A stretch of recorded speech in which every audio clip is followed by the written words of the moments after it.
नमस्कार मित्रों, मैं आशुतोष त्रिपाठी स्वागत करता हूं आप सभी का फ्री नॉलेज में। Today we will discuss on how to find the value of trigonometric functions value if angles is given. इसके लिए हम एक चार्ट बनाते हैं जो इस प्रकार से है। उसमें फिर लिखते हैं 0 डिग्री,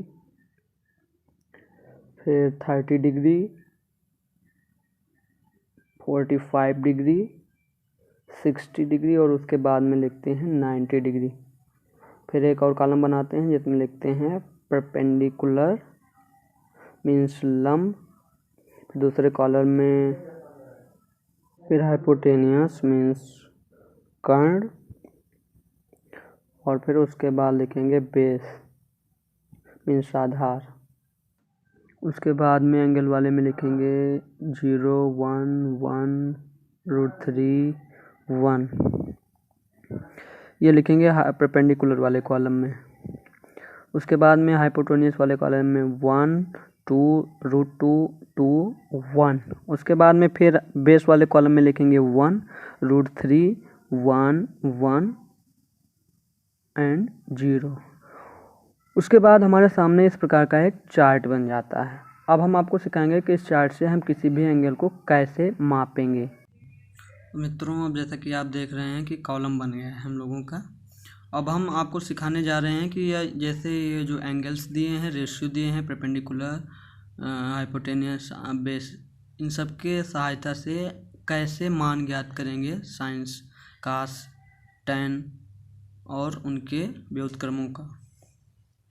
एंटी कास मीन्स कोसाइन, सेक, ये इन सब का कैसे हम मान ज्ञात करेंगे अगर हमें ये एंगल्स दिए हों 0 degree, 30 degree, 45 degree, 60 degree and 90 degree.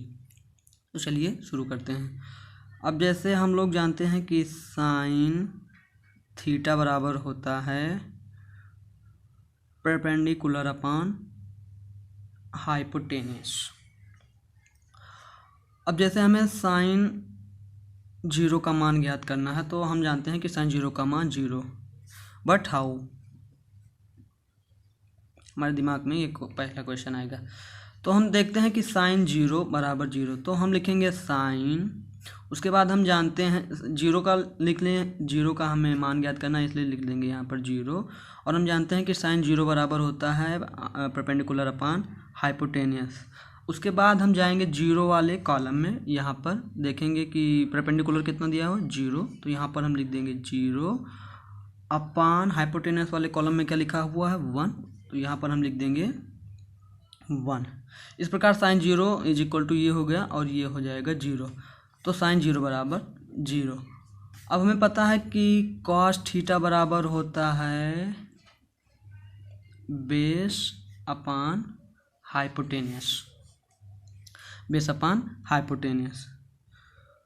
तो अब जैसे हमें कास 0 का मान निकालना है हमें, तो वहाँ पर हम क्या करेंगे, जाएंगे 0 वाले कॉलम में, फिर वहाँ पर लेंगे बेस जो कि है 1। तो इस प्रकार हम लोगों ने देखा कि कास 0 बराबर 1। अब हम लोग देखने चल रहे हैं टैन के लिए। तो हम लोग जानते हैं कि टैन थीटा बराबर होता है परपेंडिकुलर अपॉन बेस। तो अब जैसे हम लोगों को मान लीजिए ज्ञात करना है tan 0 अंश का, तो tan 0 अंश के लिए हम जानते हैं कि tan 0 अंश का मान होता है 0। अब यहाँ पर फिर वही क्वेश्चन कि कैसे होता है, तो हम अब tan बराबर जानते हैं कि tan थीटा बराबर होता है परपेंडिकुलर अपॉन बेस। ठीक, तो tan थीटा बराबर होता है परपेंडिकुलर अपॉन बेस।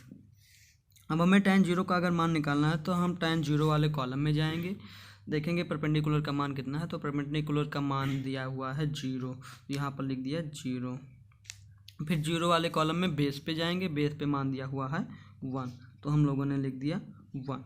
तो tan थीटा बराबर होता है परपेंडिकुलर अपॉन बेस, और 0 लिया है इसलिए 0 वाले कॉलम में जाएंगे हम लोग। फिर 0 वाले कॉलम में परपेंडिकुलर वाले कॉलम में जाकर 0 वाले कॉलम में जाएंगे, परपेंडिकुलर का मान लेंगे।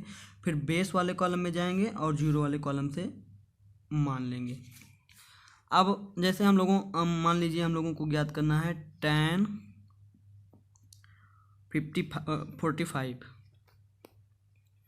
45 डिग्री का। तो हम लोग जानते हैं कि tan 45 डिग्री का मान होता है 1। अब हम चार्ट के हिसाब से कैसे जानेंगे, तो अब हमें पता है कि tan थीटा बराबर होता है लंब मीन्स परपेंडिकुलर अपान बेस।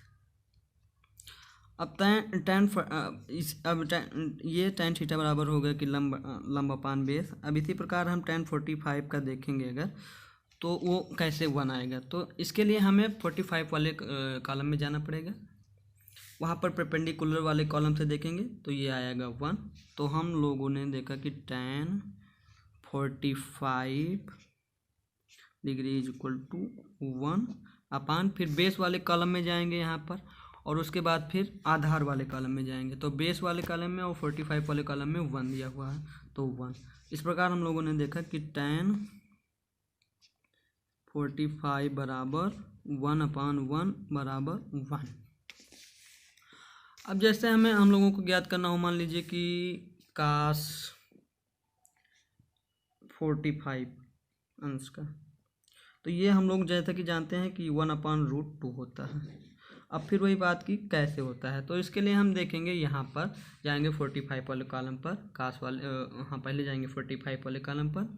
अब हम लोग जानते हैं कि cos थीटा बराबर होता है base upon perpendicular, base upon hypotenuse. तो अब 45 डिग्री का हमें मान ज्ञात, cos 45 डिग्री का हमें मान ज्ञात करना है। इसके लिए हम जाएंगे 45 वाले कॉलम में, फिर देखेंगे बेस कितना है 45 वाले कॉलम का, तो फिर बेस 45 वाले कॉलम का है 1।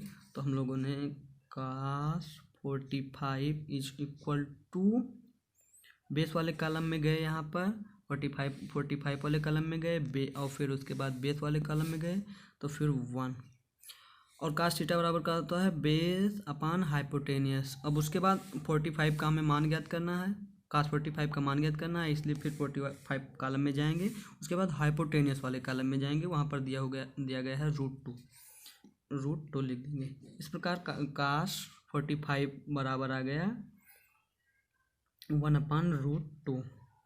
अब जैसे हमें ज्ञात करना हो कि sin 60 अंश जो कि होता है √3/2।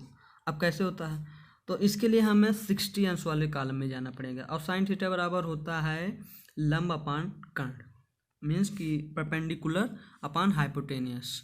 यहाँ पर जाएंगे तो 60 वाले कॉलम में देखते हैं कि जो 60 वाले कॉलम में है वो परपेंडिकुलर में मान दिया गया है √3।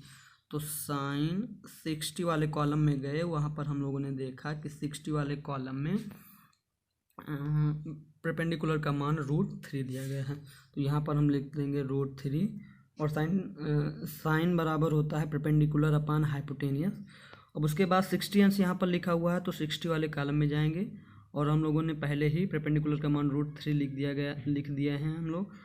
अब हाइपोटेनियस देखेंगे, तो हाइपोटेनियस 60 वाले कॉलम में गए, हाइपोटेनियस देखा 2। तो फ्रेंड्स, अब हम लोगों ने देखा कि कोई भी मान हमें निकालना हो इस कॉलम के बेसिस पर, इस कॉलम को आप लोग अच्छे से, ये मैजिक नंबर्स हैं, इन मैजिक नंबर को आप अच्छे से अगर याद कर ले रहे हैं, तो आपको कोई भी मान निकालना हो, कोई भी एंगल का, कोई भी कोण का, कोई भी साइन हो, कास हो, कुछ भी हो, आप आसानी से निकाल सकते हैं। फ्रेंड्स, वीडियो को शेयर करें, सब्सक्राइब और चैनल को सब्सक्राइब करें। Thank you.